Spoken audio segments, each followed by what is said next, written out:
Hey, welcome to Jeremy Snell's recruitment training. If you're looking to deepen your capabilities, if you're seeking to improve your productivity and your performance, this is the channel for you. In every episode, I will unpack practical and tactical things that you can do to help you to think with greater clarity, make better decisions, and ultimately make more money. Feel free to subscribe, feel free to like and to comment. And now let's get on with today's topic. Today. Do I say today? I don't know. Today, this week, this episode, whatever. The subject that we're going to look at is maybe a prickly one. It could be a spicy one. It depends how you want to see it, right? We're going to look at the subject of firing clients. Everyone loves the idea of firing clients. Not everyone is comfortable with the action, the act, the doing. Many people bottle out of it. And I think that there are some people who work in recruitment who get caught in dysfunctional relationships with clients. They know that the client isn't particularly cooperative. They know that the client doesn't value them as much as they should based upon the margin or the fee that they're willing to provide. And maybe they even in their heart know that the client is using them, but for whatever reasons they go along with it. They sell themselves stories about, well, maybe one day I'll prove to them that I'm worth more money. Maybe they think, well, if I show them how good I am at the beginning, they'll start to recognise that and it will be rewarded with higher fees. Or maybe they look at the relationship that they're in and think, well, at least they give me jobs. At least I get the opportunity to do things. Maybe I'll have to accept that these are the conditions, that they always give me and two other agencies the jobs. And that's just the way it is. And there are people out there who work in recruitment who actually believe that they are a victim of their marketplace rather than a victim of their choices. What you experience with your clients, with your candidates, your customers, your market, your performance, your results. You're a victim of you, far more than you are a victim of things outside of your control. And because you are a victim of you, you have made a choice, conscious or unconscious, that this is what you're willing to accept. And until you address that with yourself, you will continue to be willing to accept this. I'm going to share with you two stories. One from the past and one from recent events. So back in the past, I was working with an IT focused recruitment business that I would describe as being generalist in terms of IT, but then at a desk level there was more specialization. And they had a good trading history, right? They'd been in business at that time for some in the region of 25 years. And they'd been in business for 25 years, serving predominantly a local market, but from time to time, according to client requests, going a little bit further afield nationally. They had some big accounts. Quite a lot of their work was one as spot business and then turned into maturer relationships where they were a vendor. And quite often they'd find themselves as a vendor competing with other vendors. And for reasons we won't discuss, the directors of that business, the managers of that business were quite comfortable to accept that that was the way that it is, and that became the culture in the business. Oh, they've given it to us and two other agencies, that's the way it is. And I accept the fact that at the point of instruction, we might not be able to change that because it was decisions that were made at a higher level, at a different time, but we should be able to move forward and start to educate the client of turning a list of 3 into a list of 2, or a list of 2 into a list of 1. Because, anyway, you get the point. But I was invited into that business to do an extensive program with them that revolved around new business sales, how to be able to win better quality business, how to be able to have more control over your own destiny, how to be able to make sure that you fed yourself with what you hunted rather than having to deliver to house accounts. So the business was maturing and delivery teams and now business development people. And anyway, one of the subjects that I was asked to deliver on was negotiation. help these consultants. So this was like a director. Help these consultants, Jeremy, understand how to negotiate properly. It feels as though there is an atmosphere in the business where they're scared of losing business. No one's going to shout at them because someone's not willing to pay what we deserve. We want to be able to increase our average fee to this in pounds, to this in percent, and we feel that you could really inspire them to come up with the right tactics without having to change our offering. And he was right. Like, their offering was good and they were undercharging. So we didn't have to re-engineer the offering to start to make it more valuable. We needed to change the consultant's perception of the value of the offering to be more in line with the impact it was having on clients. It all made total sense. So I delivered this work and then started to do the coaching that was revolved around improving the performance, whether that was call coaching or it was beliefs coaching or it was skills-based coaching. So it was an initial hit of the training. And as we all know, training is the beginning of learning. It isn't the learning itself. Then there was the purposeful practice. Get out into the field, start to use some of these weapons, start to use some of these tools, start to identify how you do that with the authenticity of your tone of voice. And then let's get together at these intervals to do some coaching. So I had a coaching session that was booked with one of the newer recruits. So she'd been with the business for maybe 10 months, billing well, probably knocking in every single month, some in the region of 20, 25 grand in perm fees. Like pretty good at that time. Not setting the world on fire, but certainly, because it was all new business, was outperforming many who had more tenure. So she was being championed, right, as being, she's one of our future superstars. And in fact, they were even talking to her about relocating to London to open their London office. So I was doing some coaching with her and she was telling me about a meeting. I said, how have you been getting on? Talk to me about your experience of negotiation. What do you feel have been the barriers to being able to put into practice fully the tactics that we've shared to increase your fee? And she said, the biggest barrier to me being able to put this into practice, Jeremy, is the directors of the company. Any time that I do something which is a proposal above and beyond what they're comfortable with, they tell me to reduce the price. And then she went on to say, all right, get this. She did a client meeting. She did a client meeting with a new client. It was a large digital media agency. She'd booked a meeting with the CEO. She'd booked the meeting with the CEO to talk to something that was bigger than simply a vacancy. Although there was a vacancy there, she wanted to talk to them about how they could improve their visibility in the market and start to have more impact to get the attention of higher quality candidates. You know, the kind of things that one would talk about to be able to justify a higher price. And because she was less than 12 months, and because it was a high profile agency that they were going to visit, and because it was local, one of the directors said, I'll come with you. You lead the meeting, I'll come with you. So she took a director of the company, the director who had briefed me on the training. You know where this is going, right? She took the director with her. She went on the meeting. She felt that she needed to demonstrate to the director the return on the investment that he was getting from the training that he'd paid for me, and to be able to show that she knew how to be able to achieve the goal that had been set for her in her own appraisal to improve her average fee.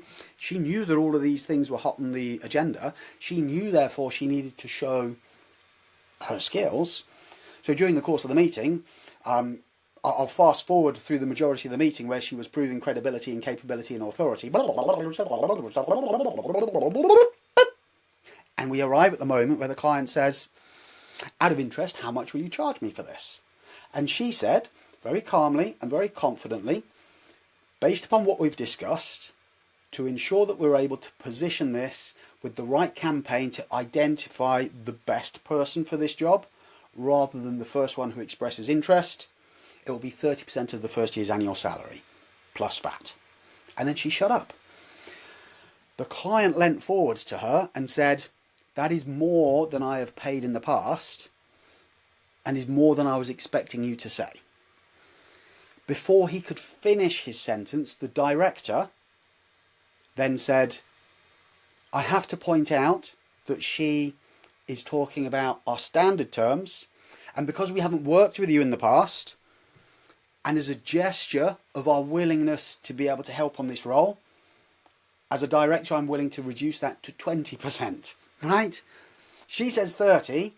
The other person doesn't like punch her in the head, vomit on the table, or ask them to leave, but simply makes a statement of fact. That's more than I've paid and more than I was expecting. That becomes the trigger for the director to lose his bottle, or balls, whichever, probably both, and then say 20%.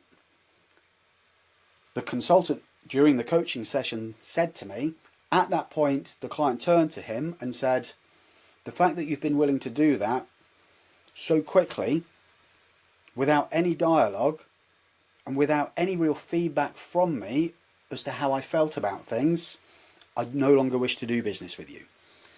And he said, I'm glad that you said that, because it's revealed far more about your perceptions of the value of what you do than I was hoping you would have. So they got kicked out. So in the coaching session, the consultant gives me this story. Dudes, all of these things we value, the beliefs, the things that we do start at the top. Most frequently, challenges that happen on the floor, they are a direct response to challenges that are at the top.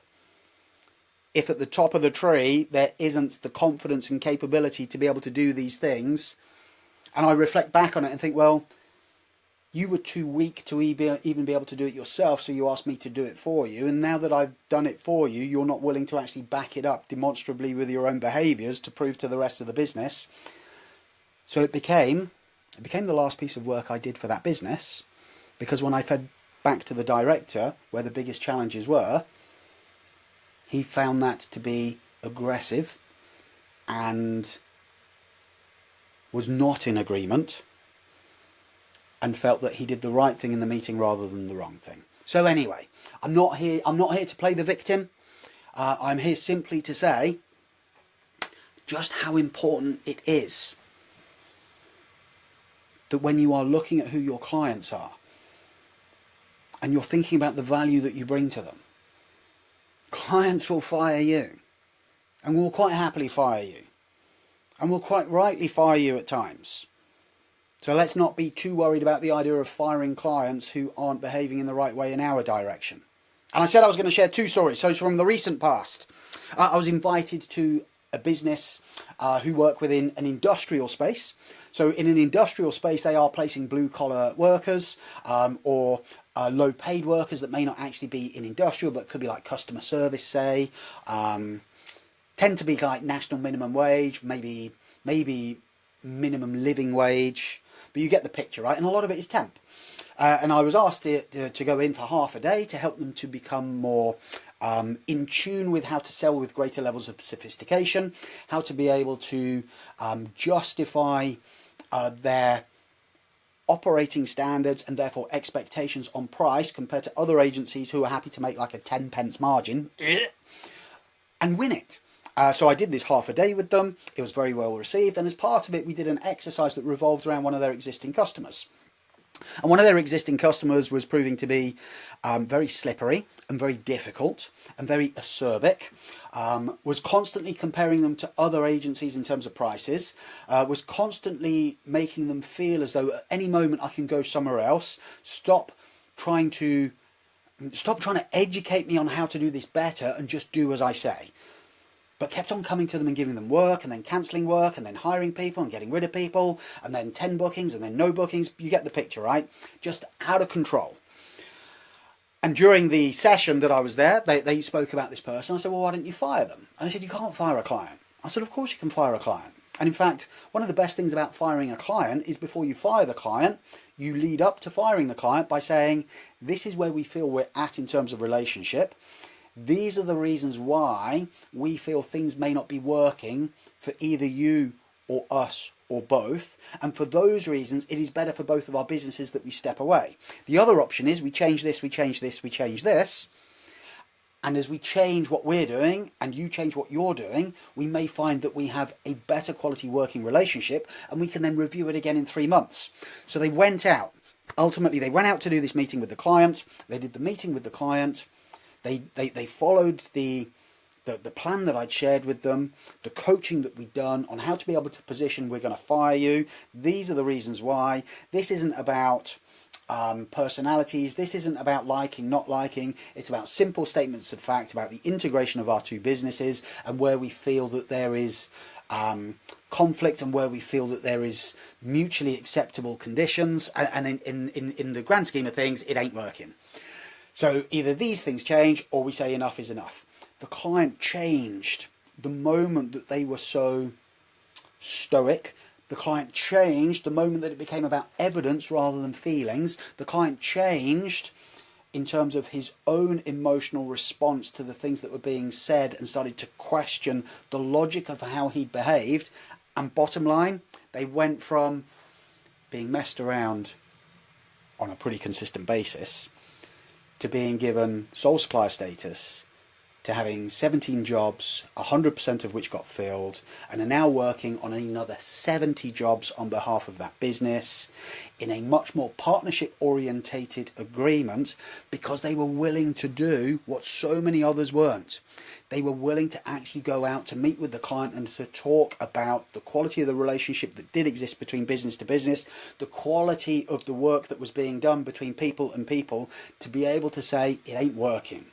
And as the only agency that appeared to be willing to fire him, and as the only agency that appeared to be willing to actually share the conditions that it would take to get a better quality result for his business rather than simply for their business, he changed his behaviours. So there is power, so much power, people, in having more clarity on exactly what you're willing to accept. And when you know what you're willing to accept, then you can start to make sure that you get what you deserve. The first example, the consultant was not willing to accept anything less than 25%. She knew that she was creating a bit of wiggle room for herself. She knew that they could have an adult conversation about something that they could agree on. She knew that she could also justify 30%. The director of the business was willing to accept 20%. What the director wasn't willing to accept was that anyone would be willing to pay more than that, having not worked with his business before, and just compromised himself, despite the fact he was able to brief me on how other people should behave. His own definitions of acceptable let him and his business down, and ultimately led to his consultant, who was one of his rising stars and top performers at the time, to leave for a competitor, because the respect just disappeared entirely. And they lost me as their business coach and trainer. Maybe not a loss, but anyway. When you know what you're willing to accept and you stand by it, when you know what you're willing to accept in terms of behaviours, when you know what you're willing to accept in terms of cooperation, when you know what you're willing to accept in terms of price, it is those things that help us to be able to define what does a good customer look like? How do they behave with us? What do we expect? What is the velocity of a placement? What does good look like? What do we expect in terms of reward for the work that we do? And as you increase, like move your bar up in terms of acceptability, you may start to find that below the bar you have clients who, in the grand scheme of things, could be people to get rid of.